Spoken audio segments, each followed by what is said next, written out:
Welcome back to Keep Up channel. Is Sydney Sweeney being given the Hollywood cold shoulder over her MAGA views? Star skips Emmys after parties after woke celebs hijacked ceremony with political speeches. She was once the belle of the awards season ball, gracing the red carpet of every Hollywood soiree. Yet at Sunday night's Emmy Awards, Sydney Sweeney appeared to have fallen out of favor with her fellow stars, with the Euphoria actress making a subdued appearance on the biggest night in television.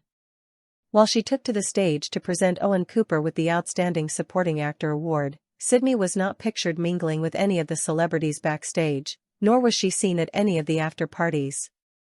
With Sydney once Hollywood's darling, questions have been raised over why her involvement at the Emmys was so limited, with it suggested that it may have something to do with the recent controversies she has faced. The Anyone But You star has been on shaky ground after a huge backlash over her American Eagle denim campaign, which was branded Nazi propaganda by critics. It has also been revealed that the blonde beauty is a registered member of the Republican Party, which sparked a hugely divided response. In contrast, much of Sunday night's ceremony was taken up with woke celebrities lambasting President Trump's policies. For days after the assassination of conservative activist Charlie Kirk, not one reference was made about the proud Republican. Yet while celebrities remained silent on Kirk, many of Sunday's speeches were full of references to contemporary political issues.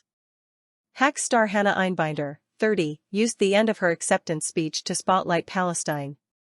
After picking up the award for Best Supporting Actress in a Comedy Series, the actress concluded her address saying, "Finally, go birds, ****KIC and free Palestine, thank you." She was one of the thousands of actors, directors, and other film industry professionals, including Emma Stone, Joaquin Phoenix, Tilda Swinton, and Olivia Colman, who signed the Film Workers for Palestine pledge to boycott Israeli film companies implicated in genocide and apartheid against the Palestinian people. She was asked backstage to elaborate on her pro-Palestine speech and decision to sign the boycott pledge. "I feel like it is my obligation as a Jewish person to distinguish Jews from the State of Israel, because our religion and our culture is such an important and long-standing institution that is really separate to this sort of ethno-nationalist state," she told the press, reported Deadline. Boycotting is an effective tool to create pressure on the powers that be to meet the moment. The Film Workers for Palestine boycott does not boycott individuals, it only boycotts institutions that are directly complicit in the genocide. "I think it's an important measure, so I was happy to be a part of it."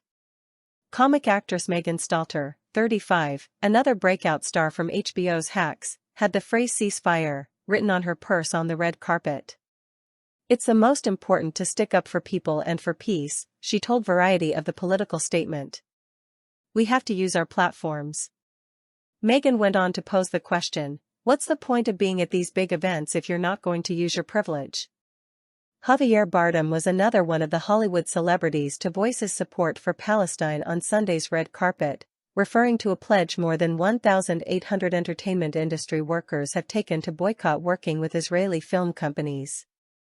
The Oscar-winning actor, 56, who wore a black and white keffiyeh around his neck, urged those watching to support the pro-Palestine movement in an interview with Variety, after the pledge was put together earlier this month, just ahead of the 2-year anniversary of Hamas's October 7 massacre. Another pointed political reference came after HBO's Last Week Tonight with John Oliver claimed the award for Best Writing for a Variety series. The show's senior writer, Daniel O'Brien, said in the acceptance speech, "We share this category, we are honored to share it with all writers of late-night political comedy while that is still a type of show that's allowed to exist."